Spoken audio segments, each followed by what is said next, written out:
在流量為王的娛樂圈，明星們為了番位爭得面公耳赤，為了揮份多少而明爭暗鬥，早已是見怪不怪的常態。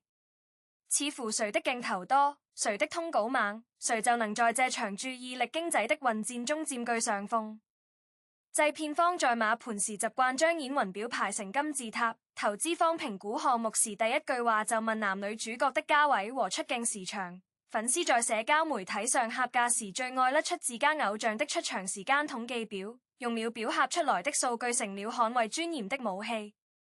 這種集體無意識的焦慮，早已將影視創作本身擠壓得喘不過氣。然而，偏偏有這樣一位演員，他似乎是個異類。他的揮份常常不是最多，甚至被剪得細碎零散，在不同劇集中反覆上演着男主消失術，卻總能讓整部劇賺得盆滿缽滿，讓合作的配角紛紛上菜吃飯，讓平台方在財報裏悄悄寫下他的名字作為業績亮點。更令人稱奇的是，他在事業巔峰期亮出了已婚的底牌，這在偶像產業中無異於自毀城牆。可他不僅沒塌房，反而走出了一條旺妻又旺劇的獨特道路。這條路上沒有踩着別人的肩膀往上爬的血腥，沒有靠販賣隱私博取同情的狗血，只有一套環環相扣、耐人尋味的生存哲學。這背後究竟是一套怎樣的系統在運轉？是巧合算是必然？是精心算計還是本能使然？我們需要把鏡頭拉近，一幀一幀地拆解這套產出系統的每一個齒輪。說起任嘉倫的戲份少，這幾乎已經成了一個粉絲們既心酸又驕傲的老生常談，也是路人觀眾每每提起都要皺眉的未解之謎。回顧他的演藝履歷，這種現象屢現不鮮，幾乎成了一種令人哭笑不得的任氏定律。當年那部備受期待的諜戰劇《秋蟬》宣傳時，他是絕對的領銜主演，大男主葉沖的設定更是吊足了觀眾胃口。民國造型的定妝照一出，多少人叫首爾怕那個冷靜隱忍的雙面特工。可等到劇集播出，觀眾們傻了眼，作為男一號的任嘉倫，單集平均出場時間竟然被壓縮到了幾分鐘，有時候一整集下來，鏡頭猶如驚鴻一瞥，戲份甚至不如男二、男三號飽滿。粉絲們拿着秒表一幀一幀地統計，最後得出的數據令人瞠目結舌，男主的總時長竟然排在了全劇的第4位。當時坊間傳聞是因為經紀合約變動，公司為了防爆刻意刪減揮份，也有說法是後期為了捧新人強行加戲。但無論真相如何，觀眾肉眼可見的是，任憑剪輯如何碎剪，任嘉倫飾演的葉沖依然憑借微表情和眼神殺在有限的出場裏立住了人設，成為了全劇最大的亮點和話題中心。他的每一次出現都能引發彈幕的狂歡，反而襯托得那些用場的支線更加乏味。類似的戲份爭議幾乎貫穿了他的大部分作品，仿佛一道揮之不去的魔咒，又像是某種獨特的宿命。在古裝劇《錦衣之下》裏，雖然是絕對男主陸毅，但劇中支線劇情濃雜，配角感情線佔據大量篇幅，有段時間男主甚至在主線中消失了好幾集。觀眾在官微底下天天催更陸大人何時上線。到了仙俠劇《與君初相識》，他飾演的長義前期戲份算正常，但到了下部劇集，長義直接陷入了長達4集的昏迷狀態，被觀眾揮稱為床戲男主和背景板天花板。再到後來的流水迢迢，前10集男主的揮份都不算多，以至於剛入坑的路人反覆確認到底誰才是真正的男一號。換成其他流量明星，恐怕早就聯合粉絲團向劇組發難，要求補齋揮份，或者乾脆在採訪中暗戳戳地內涵剪輯不公。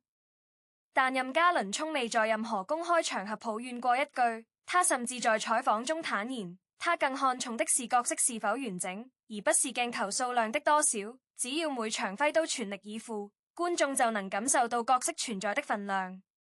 這種戲份雖少，存在感卻強的獨特體質，反而讓劇集的敘事有了呼吸感，配角有足夠的空間去鋪陳人物弧光，劇情也能多線並進，最終讓整部劇的完成度更高，商業回報率也極為可觀。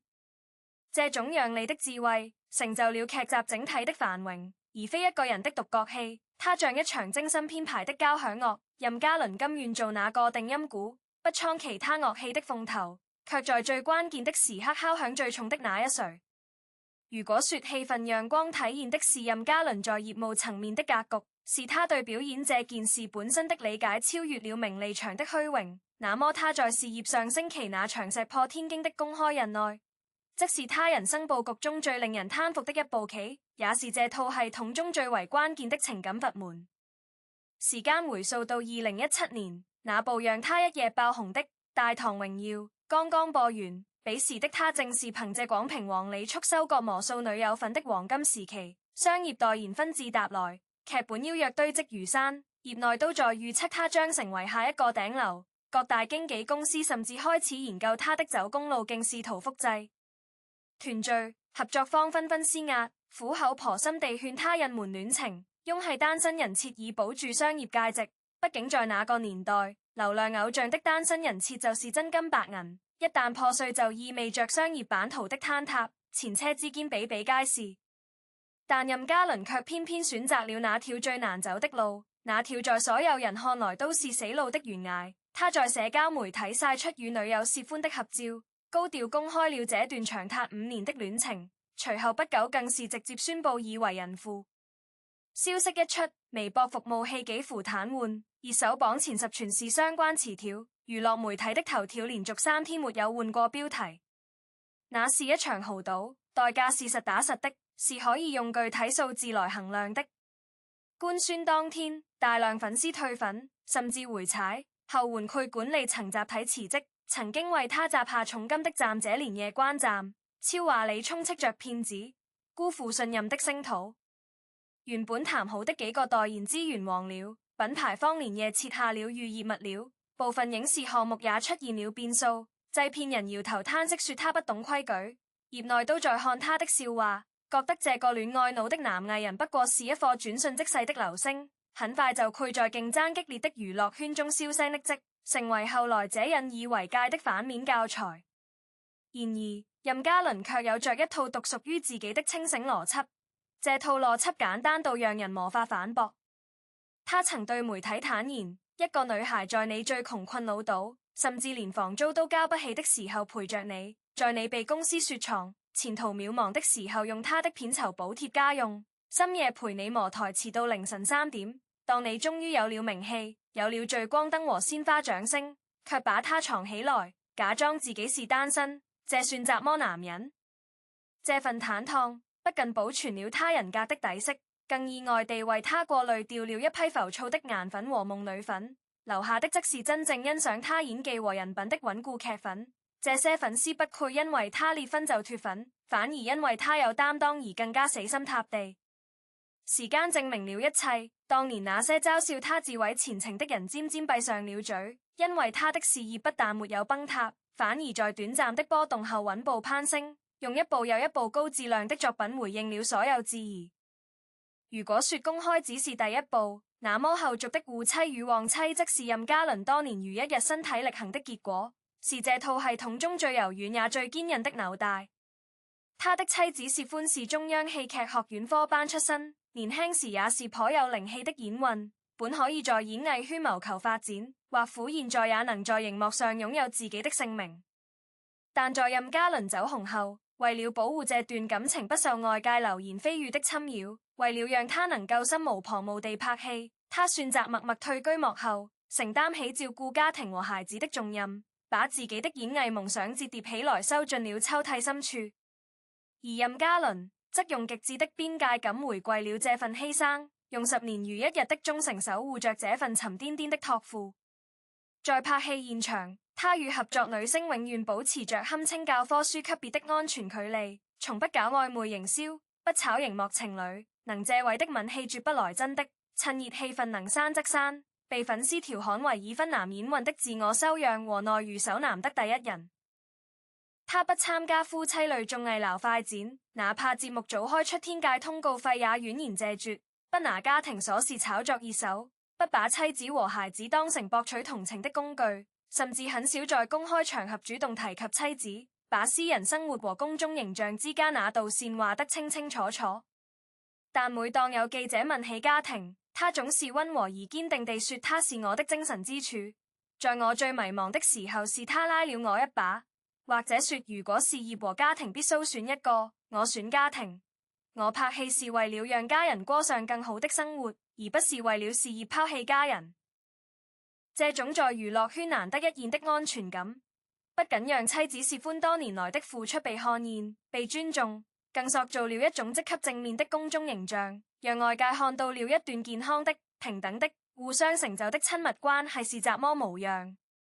外界常說聶歡旺夫，說他命好嫁了個潛力股，但這份旺其實是雙向的，是任嘉倫用自己的擔當和清醒守住了家庭的底盤，才讓旺有了生根發芽的土壤和持續輸出的能量。如果一個人連枕邊人都可以背叛，他又怎麼可能對角色對觀眾付出真心？任嘉倫用行動給出的答案，比任何公關文案都更有說服力。這套獨特的產出系統，一端連着的是高效的旺劇機制，另一端則是紮實的旺妻情感鏈條，而中間的樞紐則是任嘉倫本人近乎固執的職業操守和生活智慧，是他那顆始終沒有被名利場異化的平常心。他不把揮份的多少視為嘉偉的唯一標準，反而利用有限的出場雕琢無限的可能，讓全劇組都能吃到功利，形成一種良性的創作循環。他不把粉絲的狂熱追捧當作長久之計，反而用一紙分書為自己證明，讓流量回歸到作品本身，讓關注點回到表演這個原點。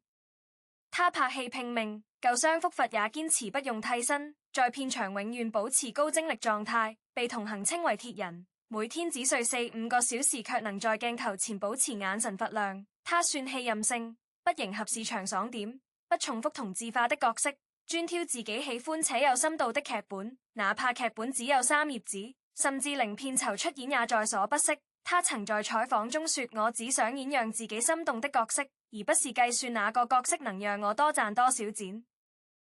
這種反內卷的生存之道，看似捨棄了眼前的蠅頭小利，放棄了最快變現的捷徑，實則為自己贏得了更長遠的職業生涯和更安寧的納心世界。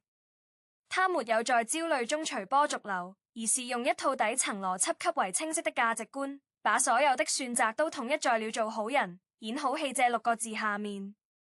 當同行們在為了一個番位爭得頭破血流時，他在揣摩角色的心理動機；當其他明星在為了擁持熱度製造各種緋聞時，他在陪孩子上補習班，給妻子做一毒家常飯。這種看似不爭的姿態，反而讓他成為了市場撐倉的香饽饽。因為製片方和平台都心知肚明，有任嘉倫在，這部劇的下限就有保障，話題度和美譽度就不會差到哪裡去。這套系統的精妙之處存在於它的可持續性，它不是一個短期套利的投機模型，而是一個長期主義的複利積累。任嘉倫每拍完一部戲，幾乎都能收穫一批新的劇粉，而這些劇粉中有相當一部分會去考古他過往的作品，然後發現每一部都經得起再看一遍，每一個角色都有獨立的生命力，於是轉為忠實的作品粉。同時，他在業內積累的口碑也在逐年發酵，合作過的導演、編劇、製片人幾乎都對他交口稱讚，說他省心、敬業、有靈氣。這些口碑像滾雪球一樣越滾越大，最終形成了一帳密不透風的人脈網絡。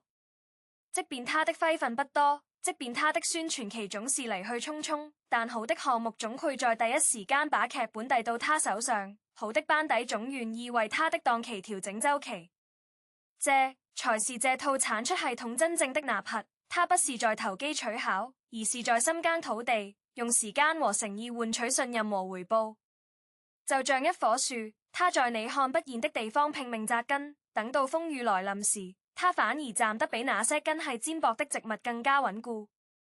在這個人切易碎、瓜田滿地的時代，任嘉倫用自己的經歷證明了一個道理：演運真正的安全感，從來不是靠隱瞞和算計得來的，也不是靠粉絲的狂熱和流量的泡沫堆砌出來的，而是靠扎扎實實的業務能力和坦坦蕩蕩的人生態度換來的。他不蒼輝，戲卻因他而聚財；他不炫愛，愛卻因他而深沉。他用最少的物料撬動了最大的價值，用最低的姿態贏得了最高的尊重。這套系統無法被簡單複製，因為它依賴的不是方法論，而是一個人內在的定力和清醒。回顧任嘉倫這一路走來的歷程，我們看到的不僅是一個演運的成長軌跡，更是一個成熟個體在紛繁細想中的清醒抉擇和持續進化。他將戲份小的劣勢扭轉為全運上桌的共贏局面，把英年早婚的禁忌轉化為人格魅力的加分項，把外界的不理解和嘲諷一步步變成了敬佩和效仿。這種生存智慧的確值得玩味，也值得每一個在這個浮躁時代中尋找平衡的人深思。但歸根結底，這套系統能夠運轉的核心偶動力，依然是他對表演事業的敬畏之心，以及對於伴侶不離不棄的感恩之情。這兩條看似樸素的情感線交織成了他最堅實的人生底座。對於旁觀者而言，我們不必過分神化某一種模式，更無需以一種非黑即白的視角去審視他人的生活和選擇。娛樂圈的是非紛擾往往只是冰山一角，我們看到的深情或苦只是精心設計的人設，看到的犧牲或苦背後藏着複雜的利益權衡，看到的成功或苦有我們無法知曉的運氣成分。因此，保持一份審慎的距離感是對自己也是對他人最大的尊重。我們倡導理性吃瓜，保持一份清醒的善意，不把任何明星奉上神壇，也不輕易將任何人踩入泥底。追星的本質應是追尋美好、尋找精神共鳴的過程，而非陷入磨優子的爭鬥與意淫，更不是為了一個遙遠的身影而消耗掉自己現實生活中的能量和熱情。對於任嘉倫，我們可以欣賞他在熒幕上塑造的每一個閃活的角色，也尊重他在生活中做出的每一次個人選擇，但不必因此就對其他藝人或整個行業抱有不切實際的幻想和道德綁架。情感的真偽，家庭的冷暖，終究是如人飲水，外人無權置喙，更沒有資格拿着放大鏡去審判他人的私生活。願我們在圍觀他人故事的同時，也能反觀自身，過好自己眼前的生活，學會在浮躁中守住內心的秩序，在喧囂中保持理性的聲音，在紛亂的信息洪流中建立足於自己的判斷坐標系。這或許才是吃瓜這件事所能帶給我們的最大的正面意義，也是我們在娛樂至死的時代中守護精神家園的最後一道防線。